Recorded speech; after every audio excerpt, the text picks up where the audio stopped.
Are you forgetting the part where he killed your sister? It was a mistake. What? So here's the thing. Teen Wolf has some good characters and it has some bad characters, but the saddest thing is that it has some characters that are set up to be good but end up fizzling out. They deserve better. I've pinpointed 6 characters from Teen Wolf that deserved better, and we're going to talk about them. The first character I want to bring up today is Kira. Most people who watch the 5th season of Teen Wolf end up with the same reaction at the end. Kira leaves with the Skinwalkers and they sit there thinking, that's it? And then she never comes back. Her mom shows up to drop off her sword when they need it in season 6, but she doesn't even get a mention. I guess she just trains with the Skinwalkers forever. I can't pick out one specific way they would have been able to save this decision other than to have her stick around, but when she was around she tended to be sidelined in favor of the other characters as well.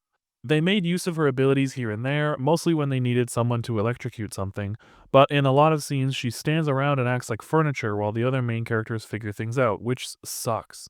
We know Kira is intelligent and resourceful, but as the show goes on, she gets less and less productive screen time. Just like Kira, Isaac ends up being kind of unnecessary after a while. I mentioned in my season 3 video that Isaac sort of takes up space and only contributes in ways that other characters could have done instead. Derek has other betas that are more plot relevant in season 3 because of Boyd, and Scott has other friends that help him out. The only thing he's really doing in season 3 that no one else is doing is being a love interest for Allison, and he's not even the first werewolf to do that.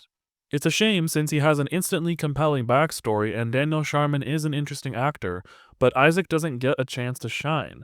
He doesn't really have a storyline, he doesn't really have character development past learning to control his werewolf side, and he doesn't really add anything unique.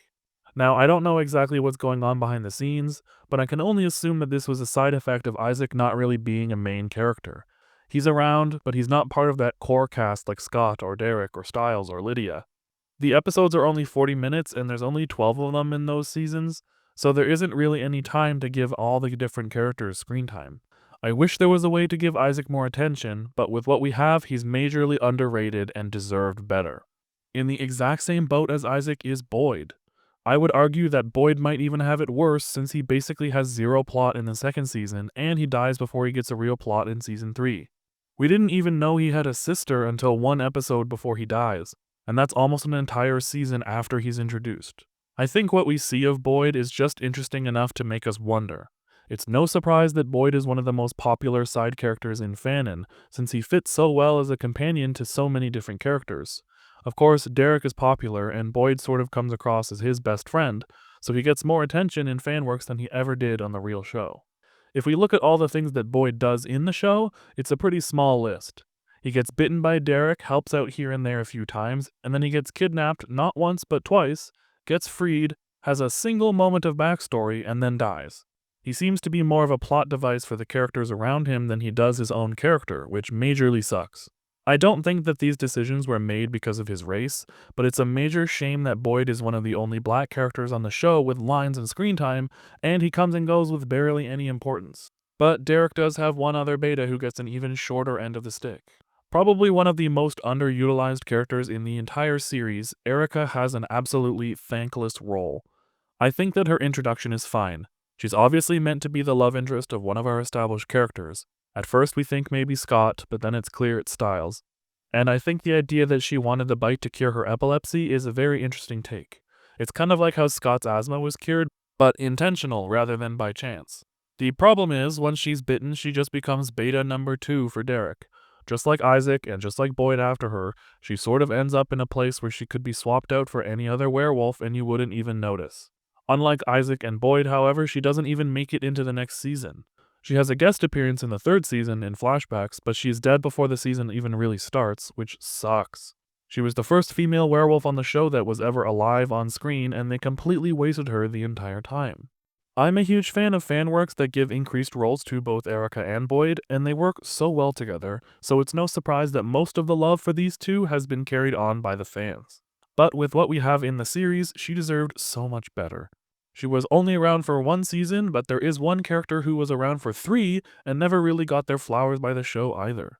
Danny is a weird one since he isn't a main character and he doesn't really have a reason to be involved with the werewolf storylines. I imagine that if Jackson had stuck around a little longer, then Danny would have had some more relevance, but they did an okay job of keeping him relevant post-Jackson by introducing Ethan into the mix.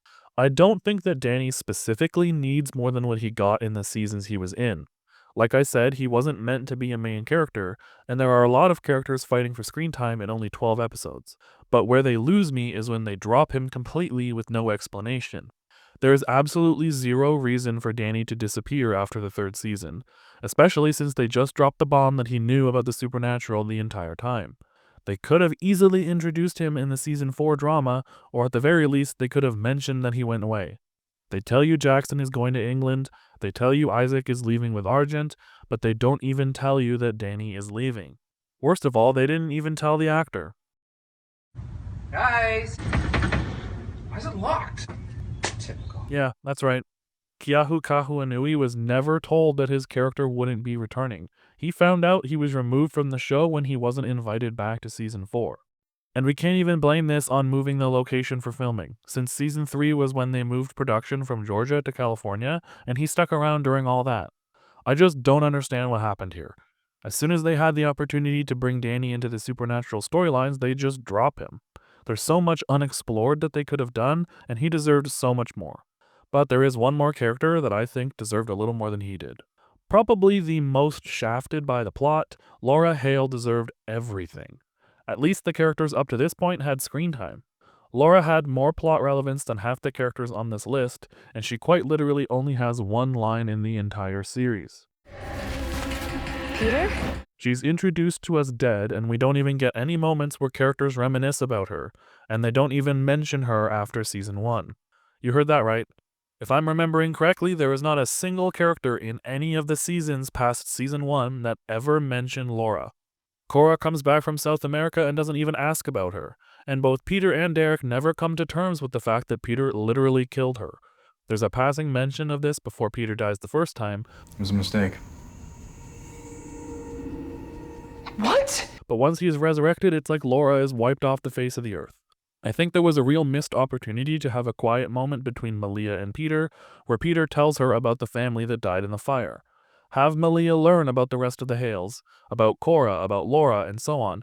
It would have been a desperately needed humanizing moment for Peter, and it would have been a chance to give this non-character some more attention. Thankfully, there are tons of fan works that give Laura some life. I am curious to know why the writers and the showrunners never bothered to make the rest of the Hales more relevant, but really all we're left with is a bunch of questions about 12 characters that we're still asking about to this day. But that's a topic for another video. Perhaps one coming soon. That's everything for now, but what do you think? Are there any characters that deserve better than I didn't mention? Or maybe some characters that didn't deserve as much as they got? Let me know in the comments below, and be sure to like and subscribe if you haven't already. I've got more Teen Wolf videos coming, so be sure to check those out. Until next time.